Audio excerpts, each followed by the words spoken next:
Hello, നമസ്കാരം. Education philosophy, അതായത് വിദ്യാഭ്യാസ തത്വശാസ്ത്രം, അതിനകത്തുള്ള പ്രധാനപ്പെട്ട 4 സമീപനങ്ങളാണ് ആദർശവാദം, പ്രകൃതിവാദം, പ്രായോഗികവാദം, യാഥാർത്ഥ്യവാദം. Idealism, naturalism, pragmatism, realism. ഇവയെ അടിസ്ഥാനമാക്കിയുള്ള കുറച്ച് ചോദ്യോത്തരങ്ങളാണ് ഇന്നത്തെ കേട്ടറ്റ് വിശദീകരണത്തിൽ. ഏറ്റവും പ്രാചീനമായതും ലോകത്തിൽ ആദ്യം രൂപപ്പെട്ടതുമായ വിദ്യാഭ്യാസ സമീപനമാണ് ആദർശവാദം, അതായത് ഐഡിയലിസം. വേദകാലഘട്ടത്തിലെ ഋഷിമാർ ആദർശവാദികളായിരുന്നു. പാശ്ചാത്യ ദേശത്തെ ആദർശവാദത്തിലധിഷ്ഠിതമായ ആദ്യത്തെ ദാർശനികരായിരുന്നു സോക്രട്ടീസും പ്ലേറ്റോയും.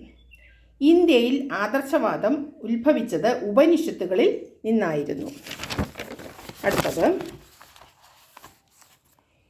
ഇന്ത്യയിലെ പ്രധാന ആദർശ ദാർശനികരായിരുന്നു അല്ലെങ്കിൽ ആദർശവാദികളായിരുന്നു സ്വാമി ദയാനന്ദ സരസ്വതി, അരവിന്ദ ഘോഷ്, സ്വാമി വിവേകാനന്ദൻ, മഹാത്മാഗാന്ധി എന്നിവർ.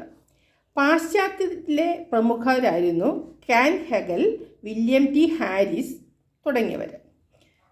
പാശ്ചാത്യ വിദ്യാഭ്യാസ കാലത്തെ ആദ്യ വിദ്യാഭ്യാസ സ്ഥാപനമായി കരുതപ്പെട്ടിരുന്ന അക്കാദമി സ്ഥാപിച്ചത് ആരാണ്? പ്ലേറ്റോയുടെ അക്കാദമി എന്ന് കേട്ടിട്ടുണ്ടല്ലോ അല്ലേ? ഇനി പ്ലേറ്റോയുടെ കൃതികളെ ഏത് പേരിലാണ് അറിയപ്പെട്ടത്? ഡയലോഗുകൾ എന്ന പേരിലാണ് പ്ലേറ്റോയുടെ കൃതികൾ അറിയപ്പെട്ടിരുന്നത്. ഫിലോസഫേഴ്സ് ടീച്ചർ എന്നറിയപ്പെടുന്ന ദാർശനികൻ ആരാണ്? അരിസ്റ്റോട്ടിലിൻ്റെ കലാശാലയായിരുന്നു ലൈസിയം. അതിനെ നമ്മൾ ലൈസിയം പരിക്രമണ വിദ്യാലയം എന്നാണ് അതിൻ്റെ മുഴുവൻ പേര്. ലൈസിയം എന്ന് മാത്രം പറഞ്ഞാലും മതി. അടുത്തത്, അബ്സല്യൂട്ട് ആദർശവാദം. അതിൻ്റെ ഉപജ്ഞാതാവ് ഹെഗലാണ്. അബ്സല്യൂട്ട് ആദർശവാദത്തിൻ്റെ പിതാവ് ഹെഗൽ. ഇനി പ്രകൃതിവാദം, അതായത് നാച്ചുറലിസം. മനുഷ്യൻ പ്രകൃതിയുടെ അംശം മാത്രം ആണ് എന്ന് പ്രകൃതിവാദികൾ വിശ്വസിച്ചിരുന്നു. പ്രമുഖ പ്രകൃതിവാദികളായിരുന്നു റൂസോ, ബേക്കൽ, Comenius, Democritus, Herbert Spencer, Epicurus തുടങ്ങിയവർ. പ്രകൃതിവാദം അടിസ്ഥാനമാക്കി രൂപം കൊണ്ട പ്രധാന വിദ്യാഭ്യാസ പദ്ധതികളാണ്, അതായത് പ്രകൃതിവാദം, നാച്ചുറലിസം അടിസ്ഥാനമാക്കി രൂപപ്പെട്ട വിദ്യാഭ്യാസ പദ്ധതികൾ മോണ്ടിസോറി വിദ്യാലയങ്ങൾ, ടാഗോറിൻ്റെ ശാന്തിനികേതൻ, പ്രബലിൻ്റെ കിൻഡർ ഗാർഡൻ, നീലിൻ്റെ Summerhill. Social contract theory ആരുടെ പുസ്തകമാണ്? റൂസോ എഴുതിയതാണ് സോഷ്യൽ കോൺട്രാക്ട് തിയറി. അതുപോലെ തന്നെ റൂസോയുടെ വേറൊരു കൃതിയും കൂടിയുണ്ട്, എമിലി. ഇത് സാധാരണ കേട്ടറ്റിനൊക്കെ ചോദിക്കുന്നതാണ്. എമിലി എന്ന ഗ്രന്ഥം രചിച്ചത് റൂസോ. കളിരീതി, അതായത് പ്ലേ വേ മെത്തേഡ്, ഉപജ്ഞാതാവ് ഫ്രബൽ. എഡ്യൂക്കേഷൻ ഓഫ് മാൻ എന്ന പുസ്തകം അല്ലെങ്കിൽ എന്ന കൃതി രചിച്ചത് ഫ്രബൽ, മറന്നു പോകണ്ട. അപ്പോൾ പ്ലേ വേ മെത്തേഡും എഡ്യൂക്കേഷൻ ഓഫ് മാനും രചിച്ചത്. പ്ലേ വേ മെത്തേഡ് അദ്ദേഹത്തിൻ്റെ ഒരു വിദ്യാഭ്യാസ പദ്ധതിയായിരുന്നു. ഫ്രബലാണ് അതിൻ്റെ ഉപജ്ഞാതാവ്. എഡ്യൂക്കേഷൻ ഓഫ് മാൻ എന്ന പുസ്തകം അല്ലെങ്കിൽ ആ ഗ്രന്ഥം രചിച്ചത് ഫ്രബലാണ്. അതും വിദ്യാഭ്യാസവുമായി ബന്ധപ്പെട്ടതാണ്. പുസ്തകങ്ങൾ കത്തിച്ചു കളയുക, മതിലുകൾ പൊളിക്കുക, ശിശുവിനെ പ്രകൃതിയുടെ മധ്യത്തിലേക്ക് എറിഞ്ഞു കൊടുക്കുക. ഇത് ആരുടെ വാക്കുകളാണെന്ന് ഓർത്തോളുക.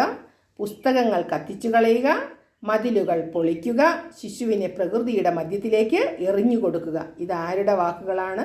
റൂസോയുടെ വാക്കുകളാണ്. ഇത് ഒരു പ്രാവശ്യം വന്നിട്ടുണ്ട്.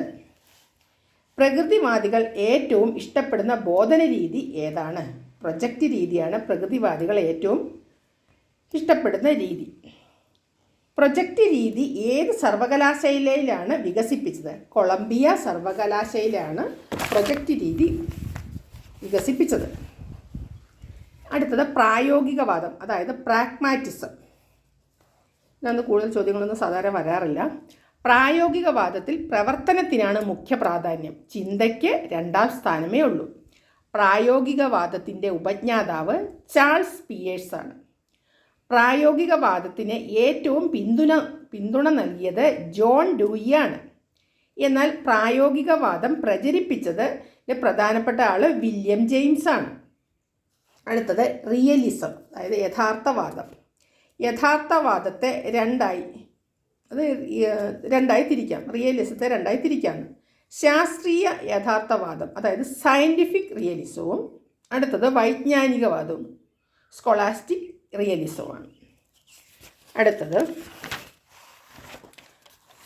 അധ്യാപകൻ, അതായത് റിയലിസത്തിൽ പറയുന്നത് അധ്യാപകൻ കുട്ടികളുടെ ഒരു ഉപദേശകൻ മാത്രമാണ്, അല്ലാതെ അധ്യാപകന് വലിയ പ്രാധാന്യമൊന്നുമില്ല റിയലിസത്തിൽ. ജസ്റ്റ് ഉപദേശിച്ചു കൊടുക്കുക, നല്ലതോ ചീത്തയോ എന്ന് ഉപദേശിച്ചു കൊടുക്കുക. അതാണ് റിയലിസത്തിലെ അധ്യാപകൻ്റെ റോള്. Okay, thank you.